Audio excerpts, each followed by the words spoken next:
Bonjour, voici comme promis le tutoriel pour Etherpad. Donc d'abord il faut se rendre sur l'ENT et chercher ce petit logo d'antenne. Donc vous arrivez sur le tableau de bord qui au départ est vide. Pour créer un nouveau pad, cliquez sur Nouveau pad et entrez le nom de ce pad, tuto pour nous. Il a été créé avec succès, je le retrouve sur mon tableau de bord, voilà tout en bas. Donc lorsque je clique sur la page, j'arrive sur une page blanche, un document sans nom, je peux le renommer. Ici je mets tutoriel. Et puis je vais tenter de vous montrer quelques fonctionnalités que vous aviez normalement découvertes lors de la formation. Donc j'efface la consigne qui est mise par défaut sur tous les pads, bienvenue sur ce pad, etc. Donc lorsque vous écrivez, chaque personne qui écrit, chaque élève a une couleur qui est prédéfinie, mais qui change à chaque fois qu'on se reconnecte. Donc je montrerai un petit peu plus tard comment choisir la couleur. Alors après c'est comme sur Word, quand vous surlignez un passage, vous pouvez le barrer. On en avait parlé, c'est une fonction que j'utilise beaucoup en classe. Je leur demande de ne pas effacer quand ils font des modifications pour des écrits intermédiaires, mais plutôt de barrer. On peut mettre en italique, on peut souligner, on peut mettre en gras, voilà.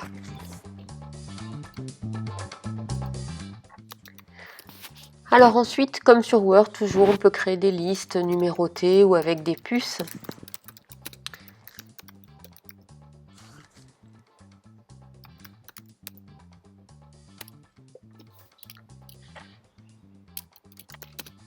Alors ensuite, une fonction que je trouve intéressante, c'est la petite palette de couleurs barrées qui permet, en sélectionnant une partie du texte, de lui enlever ses couleurs. Ça peut être intéressant pour imprimer, pour un tas de raisons, pour ne pas montrer qui a fait quoi.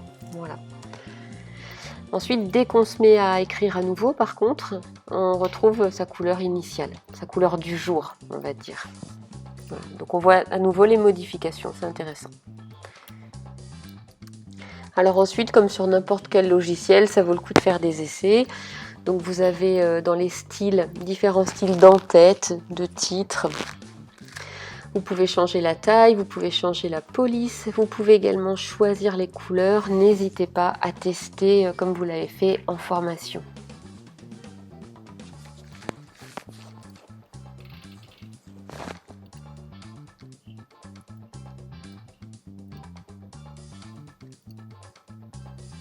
Bon, vous voyez qu'il n'y a pas beaucoup de police, c'est assez limité, mais ça suffit largement pour ce qu'on veut faire. Voilà, j'ai mis en vert. Les élèves jouent beaucoup avec ça et ils sont très rapides à maîtriser toutes les fonctions. Alors comme sur Padlet, le petit engrenage permet de faire des réglages. On peut décider que le chat est visible ou non, qu'il y a des couleurs pour les auteurs. Ces couleurs, on peut les modifier. Alors voilà, il faut déplacer, je vous montre comment faire. Certains avaient bien repéré pendant la formation. On va le faire 2 fois pour que vous repériez bien. Voilà, je choisis une autre couleur. Et on sauvegarde. Et hop, immédiatement, ça change de couleur sur tout le travail que j'ai fait. Ce qui a été transformé en blanc ne change plus de couleur. Alors le chat en bas à droite, par défaut, j'enlève... Voilà les couleurs, j'écris un nouveau message dans ce chat en bas à droite. Là, il est affiché, je vous montrerai tout à l'heure comment l'enlever.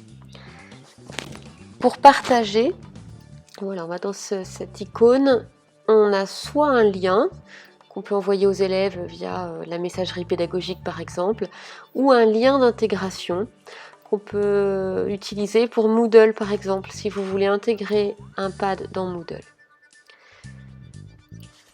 La timeline vous permet, ça c'est très intéressant, ça vous permet de voir le travail qui a été fait et quand surtout. Donc si vous donnez du travail à faire pendant les vacances, un élève qui vous dirait que ça a été fait, vous pouvez vérifier que non, ça fait 15 jours qu'il n'a pas travaillé en faisant défiler sur la ligne du temps, voilà, la petite flèche. Donc on a exactement les dates, ça se sauvegarde automatiquement sur Etherpad. Alors on va retourner sur le tableau de bord et retrouver un pad que vous connaissez bien, notre formation. On retrouve tout votre travail de synthèse réalisé vraiment extrêmement rapidement avec toutes les couleurs de modification, et puis sur la droite, le chat. Voilà, vous aviez bien travaillé. Alors ce chat, parfois, bon, il peut être gênant, vous décidez de ne pas le voir pour ne pas regarder ce qui se passe, de ne pas vous mêler des conversations. Pour ça, vous allez dans Afficher, chat toujours visible, et il va se mettre en tout petit et vous pouvez le réduire encore. Voilà. Et puis à loisir, hein, l'agrandir à nouveau. Dans Afficher, vous avez également la possibilité de voir l'historique des modifications. C'est la même chose que le petit logo de l'horloge. Voilà, je pense qu'on a fait à peu près le tour. Amusez-vous bien et puis pensez à partager vos créations. Merci, puis à bientôt.